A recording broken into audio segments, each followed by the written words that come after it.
Morning, everyone. Obviously, Robin asked me to talk today about what the right focus is for smaller organisations and how to align security with everything you do.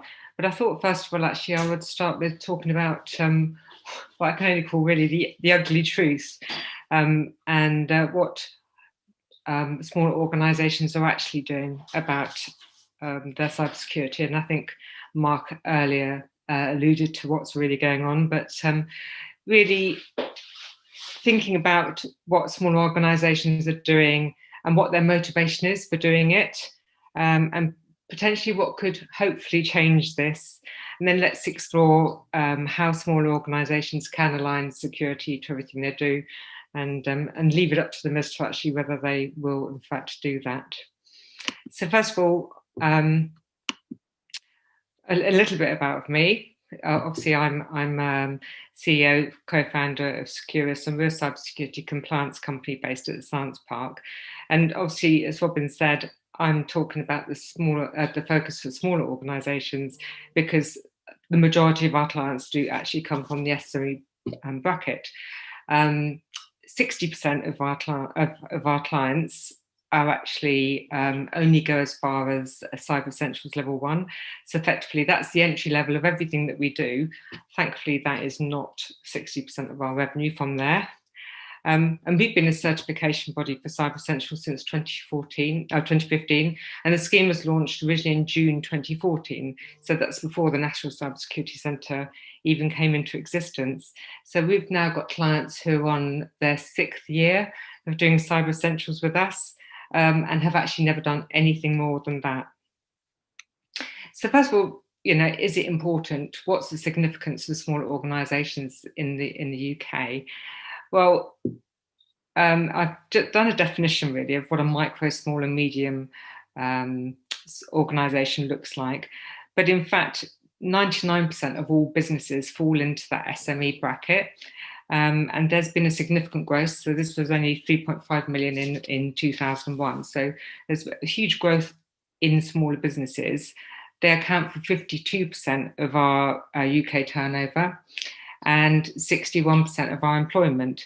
And in fact, 96% of all businesses are in fact in that micro category, the 1 to 9 employees. And I think it's important to think about why that matters. Because obviously whatever an SME does could have a much wider reaching impact on the number of employees obviously that they're accounting for, our UK turnover, and maybe even the wider audience, including businesses that they supply and the customers that they serve. So back to my ugly truth. I think that smaller organisations tend to be a bit like teenagers. Limited budget, it's always different for them, and they lack motivation unless they see immediate gain. So when we talk about limited budget, I'd say tend to concentrate more on the revenue generating activities such as sales and marketing. Probably more likely to invest £300 in their local chamber magazine to run an advert to raise awareness of their company and their products than they are to invest in Cyber Essentials. Obviously, a data breach would definitely raise awareness of their brand. And then there's it won't happen to me because I'm too small, nobody would be particularly interested in me. And so, they tend to get pushed further and further down their list of to-dos. We've very rarely seen a smaller organisation contact us because they think they'd like to improve their cybersecurity posture. So this may be brutal. Generally, they have to be motivated to do something about their cybersecurity. They'll only do the minimum needed. And I know this is very general, but this is just what we see from our point of view. They're a bit like the teenager doing their homework. They're not going to do the extension tasks because they can't see necessarily the value in going the extra mile. So there's still an educational piece to do there. So what does motivate them? Well, normally the two things are, it's a supply chain requirement. So they need it to get an MOD contract, or they need it for local authority or an NHS contract.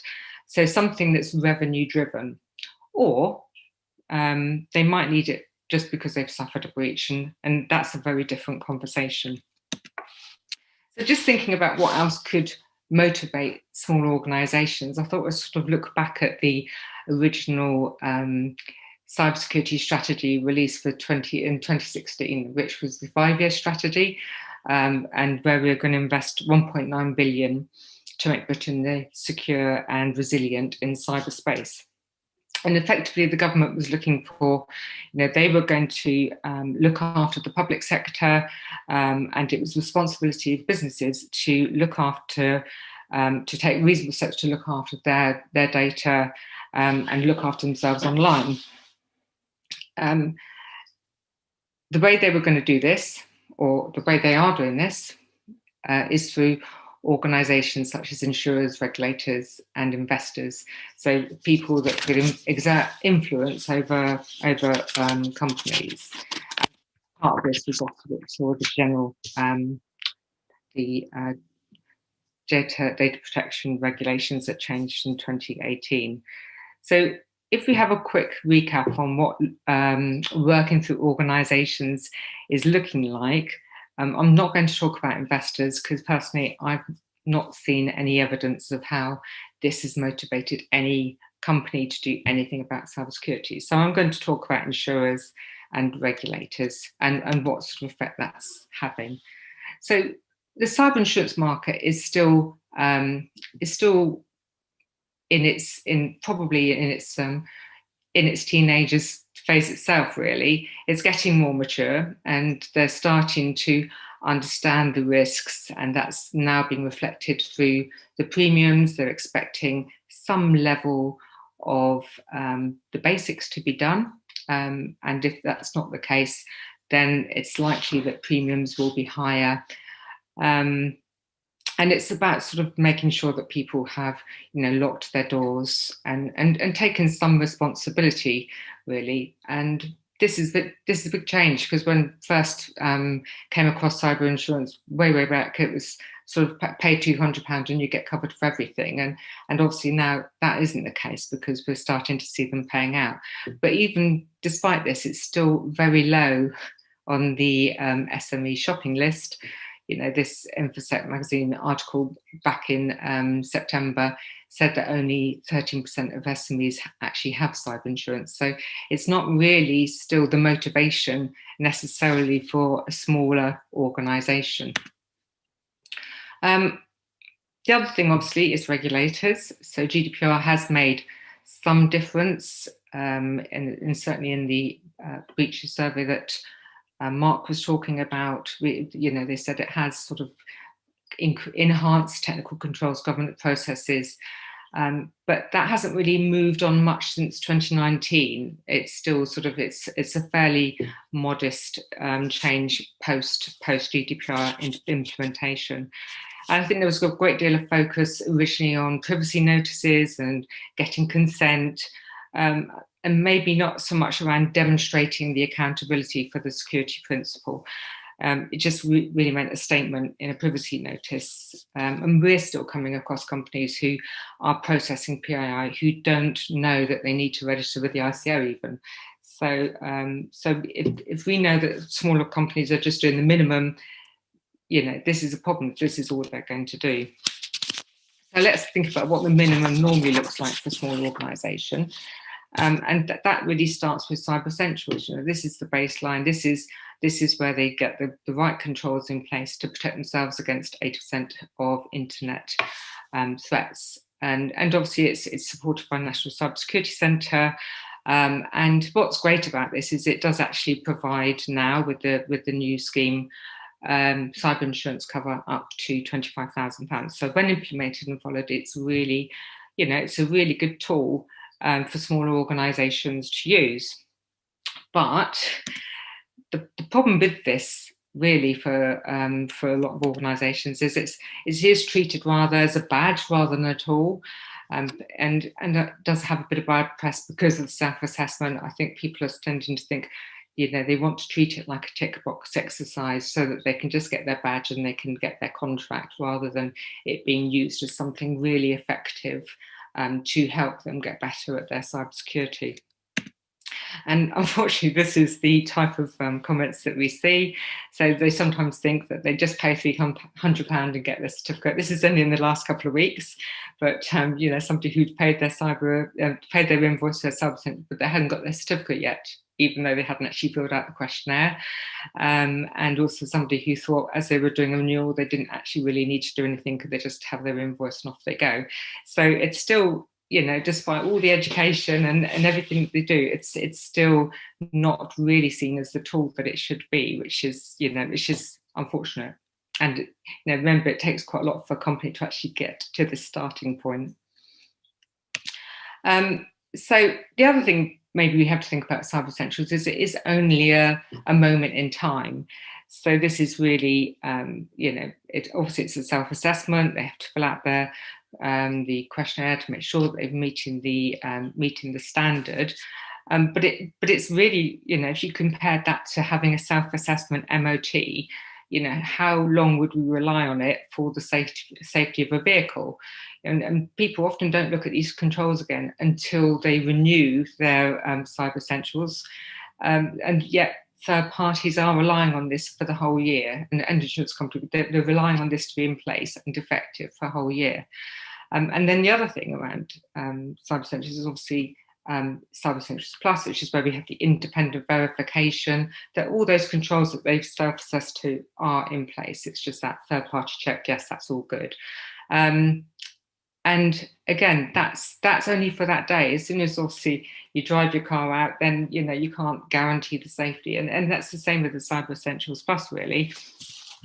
And we've probably had no more than maybe 2 to 3 organisations in the last, 3 years that have wanted to assess beyond Cyber Essentials to Cyber Essentials Plus. And usually if that is the case, it's only because they wanted to get a contract.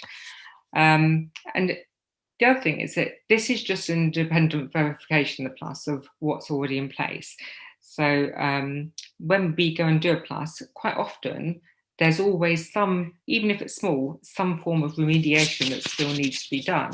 So all of those organisations that were only doing level 1 assessment, if you were to multiply that all of them needed some form of remediation, then it isn't, it's still not being used as the tool it should be used for. So this often is, just small things like turning off autoplay or installing a Windows update, enabling, the right important modules on an antivirus. And the one we get so much pushback on is using the admin accounts for daily use. They really still want to be doing this. So obviously there's some limitations if it isn't actually embedded in an organisation and working really well. And this quote says, this is a company who's done their level 1, for Cyber Essentials, and they're thinking about maybe doing Cyber Essentials Plus, but they need a bit more planning and preparation, which it shouldn't be the case. You should be able to have a Plus straight away or have those checks and it would be working all the time. So back to regulatory bodies. I'll talk about ICO separately in just a second, but many of the industry bodies that could potentially be sort of that assistance to trying to get smaller organisations to be better around their cybersecurity. They would recommend Cyber Essentials. Very few would actually enforce it. It's not mandatory. So even though the ICAW was really involved in the creation of the original standard, it's not enforced by their members yet. Quite a lot of these, and this isn't obviously all of the regulatory bodies, but quite a lot of these regulatory bodies, that their members have really important and sensitive PII, yet this is not mandated. So in which case those people wouldn't necessarily choose to do that. And then you've also got all the unregulated organisations. So in terms of regulation as a motivation for smaller organisations, it is going to be limited. And then obviously the ICO, I don't know. I've always had a bit of a rant about this, but at the end of the day, for the ICO, you register the ICO, and then the next year it's a direct debit, and they just take your £35 out, and there's nothing to say, yes, I've met the controls, I've checked through, and no declaration at all when you renew your sort of annual subscription, as it were, to the ICO. And yeah, they've got some really fantastic checklists, to help people to measure whether the security they've got in place is appropriate. So, for example, this one being one of the ones for just checking that you have the right level of security in place is, if you were to sort of look at how many small organisations would do this, the first one being managing security risk. Well, as Mark said earlier, according to the 2020 breaches survey, only 35% of organisations are actually doing any risk assessment at all within the last 12 months. So, number one, managing security risk, well, they're not even looking at it. Then obviously protecting personal data from cyber attack. All the privacy notices always say we put appropriate technical and organisational controls in place, but how do any of us really know what that means for that organisation and whether that really is appropriate? Because that's self-governing, really, that they have to determine what level they think they need, which will become difficult without having any form of risk assessment. And then being able to detect security events. Well, small organisations are generally very unlikely to have any processes in place to be able to actually do this, or the cost of implementation would be prohibitive for them to be able to do this. And then finally, minimising the impact. Well, if you don't know what risk is, how are you going to start to minimise the impact from anything that could happen? So even though the ICO is absolutely great resources, and it does advocate Cyber Essentials as a certificate to start making sure, to be able to start being able to demonstrate what security you've got in place. Again, not mandatory, and how many SMEs actually use them. So does it matter? Well, we've seen the figures. 46% of businesses on average suffer cyber breach or attack, and obviously this is an insurance report, and it's going to from Towergate, it's going to up the ante to try and get people to look at taking out cyber insurance. But of the total of 46% of businesses, 65% were SMEs. So SMEs are, they are important. They are still having breaches. And the reason for this is that they're generally seen as gateways to large organisations. They're easy prey, they lack resources and knowledge, generally speaking, and they're less likely to have any cyber defences or detection methods in place at all. So, does it matter? Well, obviously, it does matter, because we know that small organisations make up a huge part of total businesses in the UK, and if they have a breach, they're very motivated to spend the maximum budget to try and fix the problem, because by throwing money at it, they think that it will just make it go away. Unfortunately, the cost then, it's already cost them. It's cost them in downtime, in damaged reputation, loss of customer trust. Obviously, people aren't necessarily going to feel so great about putting all their data with a company that maybe hasn't looked after it. And potential fines, and ultimately maybe whether or not they can carry on surviving.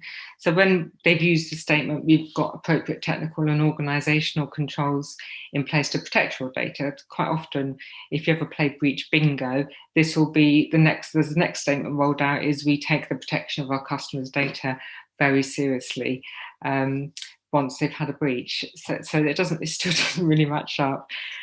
But at the end of the day, these organisations that aren't taking this seriously are just playing roulette with other people's PII, and with their staff's futures, and potentially the supply chains that rely on it. So, if it matters, what can smaller organisations be doing? Obviously, I think the key thing, and I think out of the polls, it's quite interesting to see this, but actually, business leaders have to really own this and drive this through their businesses. And we've seen where organisations have contacted us and it's the CEO that's talking to us, but then he's delegating it immediately to talk to IT, and then IT is saying, well, we won't do that just yet because we want to do this and we want to do this first, and that will probably take another 3 months. And, immediately it's diluting the message that came from the CEO. So, my key thing for small organisations is just don't delegate it. You have to own this, because when something happens, it is the CEO that's making those calls and speaking to their clients. The second thing really to think about is that risk assessment, because until you know what information you have and what the risks are around, anything happening to that information, then how are you going to start knowing what you're going to protect and what you're going to put in place? And this is not like a standstill thing. This is ongoing. So this is something we should be constantly reviewing. So, a pandemic, you've got staff working at home, remote working. What are the new risks around that? You might have a firewall that's coming, sort of near to being replaced, and therefore it's going to be a risk if you haven't got that, sort of scheduled in. So it's always having that constant review of what you're doing. Obviously, technical controls goes without saying, and minimum cyber essentials controls, because they're designed to be the baseline. This is just good housekeeping. It's definitely not rocket science. And I think the continual review of those cyber essentials controls and everything, obviously the risk assessments, but the continual review, that at any point in time, are those controls still effective? Are they still helping to protect your business? Obviously, we talked a lot about policies and procedures, but policies and procedures are really important because they're the rules. So they're the way you communicate how you are going to do the things you're going to do and what everyone's responsibilities are in doing that. And that goes hand in hand with staff training. They need to know what they're meant to be doing as well. Obviously, in understanding how they're going to follow your policies and procedures, but also in being able to identify, sort of the phishing attacks. And that's not just sort of somebody telling, it's letting them practice what that looks like, letting them get good at identifying anything that's a sort of a risky email. Things like understanding what a good password looks like, just telling them a policy that says it's 8 characters long and a capital letter and a special character and a number. For them, that might just mean their name with a capital letter, with their age and an exclamation mark. So obviously in my case, Rosalind with a capital R, then 21 and an exclamation mark on the end. Or in another case, SolarWinds, 123 exclamation mark. So, they've got to understand why that isn't good practice. And having a breach response plan. And I'm not going to go into this because I know that Rory is going to cover this in lots of detail in a minute. But, knowing what you're going to be, how you're going to respond to a breach is really good for actually feeding back to the very beginning, saying, actually, I don't think we have these things in place, and I'm not sure that we have covered these. So having a breach response plan actually can feed really well back into your risk assessment.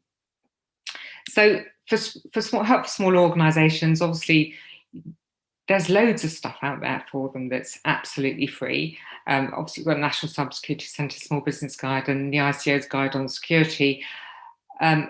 Mark, the launch of the Southwest Cyber Resilience Centre is going to be a great tool for smaller businesses. But for some while now, the cluster developed a cybersecurity toolkit, which is aimed at smaller businesses, and it's absolutely free to download. It helps to build all those policies, processes, and procedures, and gives a really good overview. And this is input from all of the cluster members, so it's not, so it's lots of expertise really for free into one toolkit. So my question, obviously, before I'm going to get yours, is by putting these sort of measures in place, obviously a smaller organisation can, do better on their cybersecurity, but will they? Or will it always be that minimum? Will they ever go beyond being teenagers effectively? I mean, obviously, we wholeheartedly hope so. And the cluster has been working for years to try and raise awareness and get people to take this seriously. But I don't know what will actually motivate them to do this. And, will it just be left to fulfilling a supply chain requirement, or to meet the requirements of insurers or regulators, or will it ultimately be breaches? Thank you.